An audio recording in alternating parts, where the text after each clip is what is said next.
안녕하십니까. 아니 이게 지금 식사 후 바로라 자리가 많이 비어서 네, 좀 제가 오늘 발표드리고자 하는 내용은 NFT가 가져올 자산 유동화 및 디지털 금융의 대혁신에 대해서 설명을 드리고자 합니다.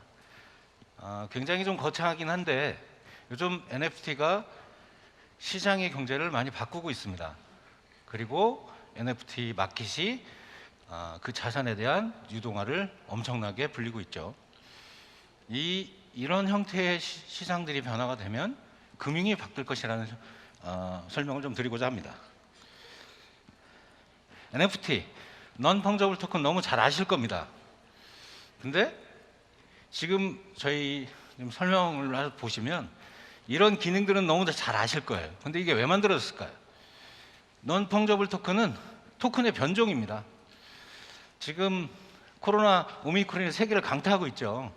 토큰에 베이스를 해서 약간의 니즈를 보여서 변화한 토큰 트랜잭션 TXID에 태그를 붙이는 거죠. 태그라는 건 자세한 내용을 종으로 붙이는 겁니다. 근데 트랜잭션 아이디에 태그를 붙이는 두 가지 방법이 존재를 합니다.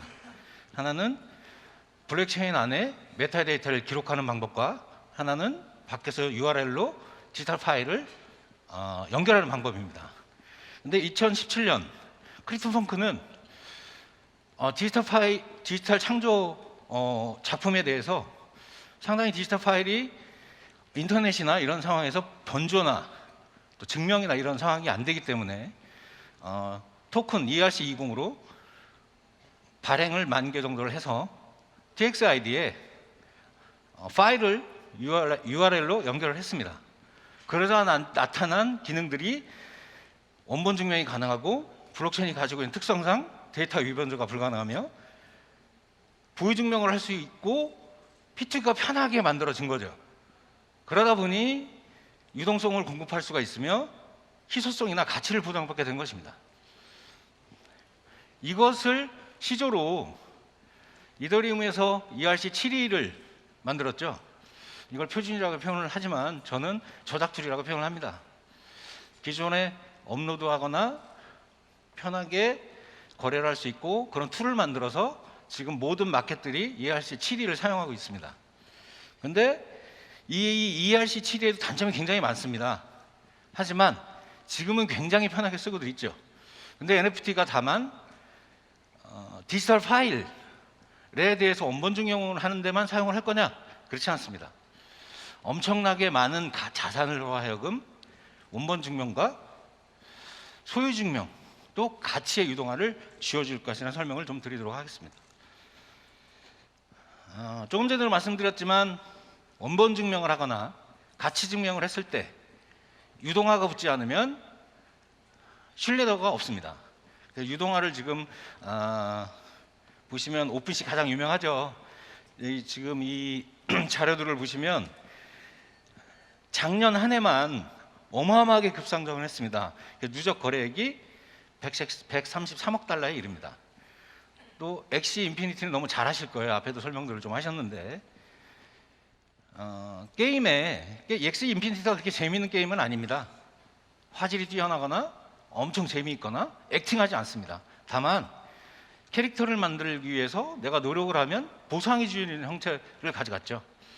그래서 캐릭터를 NFT화하고 보상을 토큰을 주는 형태의 에코시스템을 만들었다는 거죠. 그래서 내가 참여해서 돈을 벌고 또 캐릭터를 안전하게 주고받을 수 있는 형태의 최초의 P2E 게임이겠죠. 지금 엄청나게 성장을 하고 있고요. 약 38억 달러가 거래되고 있습니다. 처음에 제가 말씀드렸지만 크립토펑크는 어디에 쓰이거나 그러지는 않습니다. 다만 최초라는 거죠. 최초의 NFT의 형태를 띄운 거기 때문에 그 희소성을 가지고 많은 사람들이 보유를 하면서 SNS 네트워크망을 유지를 하고 있습니다. 비트코인 같은 형태를 하는 거겠죠. 근데 이 크립토펑크가 이 디지털 작품이 앞으로 일어날 가상세계에 쓰여진다면 하는 전제가 된다면 또 많은 가치가 올라갈 수 있을 거라고 보여집니다. 현재 NFT에 대한 비즈니스 모델들은 세 가지 형태로 나눌 수 있습니다. 방금들 설명드렸던 민팅 형태죠. 디지털 자산을 가지고 디지털 작품을 P2P나 이런 거래를 통해서 가치화하는. 그래서 크립토펑크는 아까 설명을 드렸고, 소유로 인해서 가치를 부여하는 형태를 가져간 1차 버전에서 지금은 좀 진화를 했습니다. 그 디지털 캐릭터를 가지고 게임을 부여하는 거죠. 내가 이 게임과 이 캐릭터와 이 캐릭터를 교합하면 또 다른 캐릭터가 나오는 형태, 또 돈을 벌 수 있는 형태, 약간의 P2E 게임과 비슷한 형태로 진화를 하였습니다. 엄청나게 성장을 하고 있습니다. 두 번째의 민팅, 지금 전 세계에서 일어나는 건 거의 디지털 민팅 형태고요. 두 번째 형태는 실물 자산을 디지털화해서 복제한 거죠. 사실은 디지털화해서 이건 가치가 있는 거야. 넘버링을 매기고 이거는 가치가 있어. 기존의 가치가 있는 목적물이기 때문에 얘도 가치가 있어. 하지만 이건 퀘스천입니다. 창작물도 아니고 기존의 가치를 따라가게 만든 것도 아니고, 또 얘가 왜 움직여야 될지 모르겠지만 국보를 가지고 움직인 경우들이 좀 있습니다. 여러분들 아시겠지만, 하지만 이거는 저희 또한 퀘스천입니다. 근데 저희가 세 번째의 지금 최근 트렌드를 보는 건 디지털 작품만이 자산이 아니라는 거죠. 부동산이 자산인 것처럼 동산도 자산으로 분류가 됩니다. 그런데 이 IP라든지 음원이라든지 예술품이라든지 이런 전체적인 것들이 어떤 디지털화 했을 때의 소유증명과 거래, 그리고 유동화를 지급해 줄 곳이 있다면 어마어마한 시장으로 확장할 것이라는 설명을 좀 드렸습니다. 그걸 저는 항상 인프라라고 생각을 합니다. 전 세계가 준비가 되어 있는 것이죠. 내가 노력을 안 해도 코인에 대한 인식도, 가상자산 거래소에 대한 법률, 그리고 블록체인에 대한 인식도가 많이 바뀌었죠. 아무나 코인을 발행할 수는 없습니다. 해야 의미가 없거든요. 그리고 법적으로도 특허법이 노멀하게 전 세계에 안착이 돼가고 있는 형태입니다. 뒤에도 제가 설명을 드리겠지만 NFT는 가상자산을 분류하지 않습니다. 디지털 자산이죠. 기본의 자산을 근거한 가치 전달 도구인 것입니다. 그래서 이런 인프라가 생성이 되고, 또 민팅이라는 이런 NFT 시장을 이끌어갈 수 있는 폭발적인 사업이 성장을 했을 때, 지금 제가 말씀드린 동산이라든지 여러분들이 모든 사업에 전 세계 사람들이 움직이고 있는 가치를 유동하는 시장의 플랫폼이 만들어지고 있는 것입니다. 여기서 보시면 항상 쟁점이 있습니다.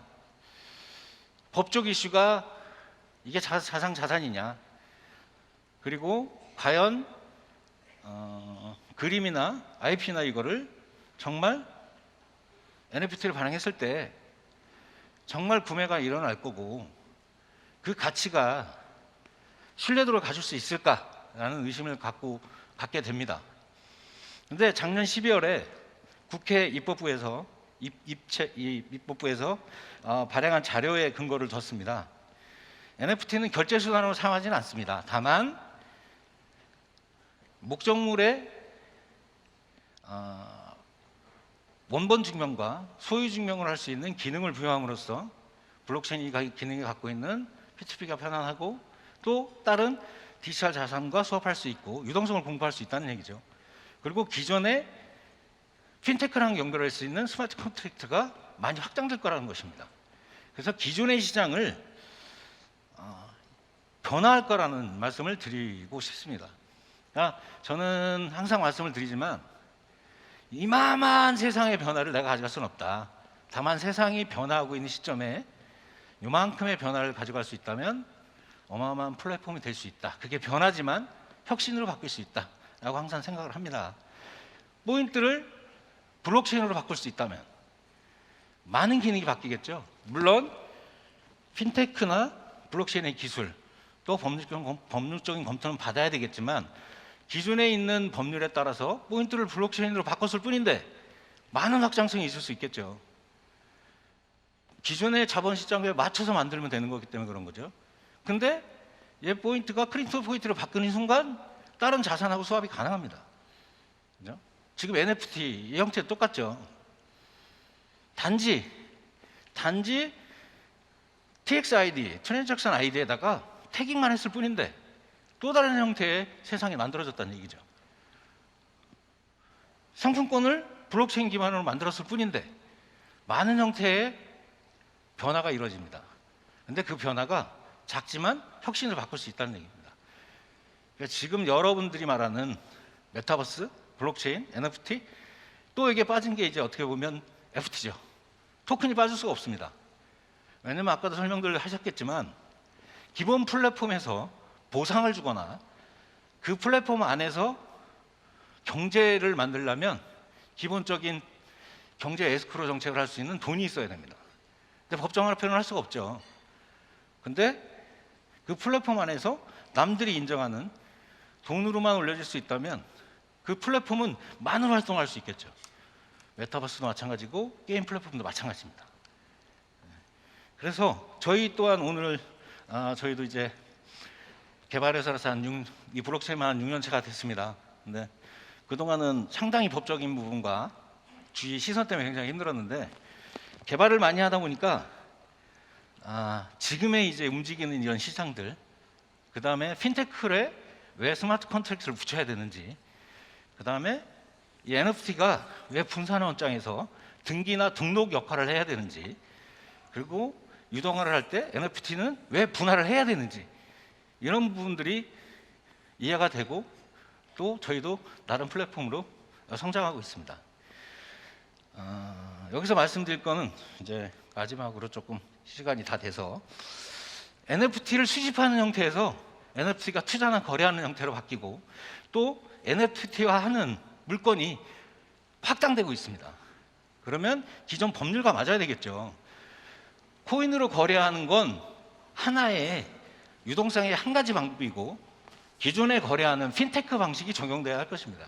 저희는 기존에 있는 그 국가별의 법률에 맞춘 결제 시스템이 붙어야 된다.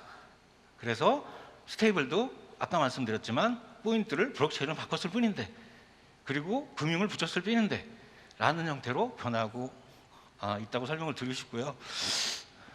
지금 거의가 시간이 다 돼가서 NFT가 세상을 바꿀 거라는 건 확신합니다. 바이러스 변종이 오미크론처럼 전 세상을 아주 쉽게 강탈하죠. 그리고 기존에 있는 토큰이나 이런 인프라들이 너무 세상에 잘 깔려 있습니다. NFT는 엄청난 발전을 할 거라고 저도 장담을 합니다. 그러면 어떤 타겟으로 갈 거냐는 거죠. 기존의 민팅 시장을 가져갈 거냐? 민팅 시장은 가치를 창출하는 거지만 검증이나 인증을 할 수가 없습니다. 그 세상의 마켓을 가져가겠죠. 그러면 자산의 가치를 유동하는 건 검증을 할 수 있고 인증을 할 수 있고 기존의 법률에 맞춰야 된다고 생각을 합니다. 여러분들도 오늘 많은 설명을 드리시겠지만 기존에 있는 시장을 요만큼 블록체인으로 변화할 수 있다면 엄청난 시장으로 변화할 것이라는 말씀을 드리고 발표를 마무리하겠습니다. 감사합니다. 네, 박수 부탁드리겠습니다.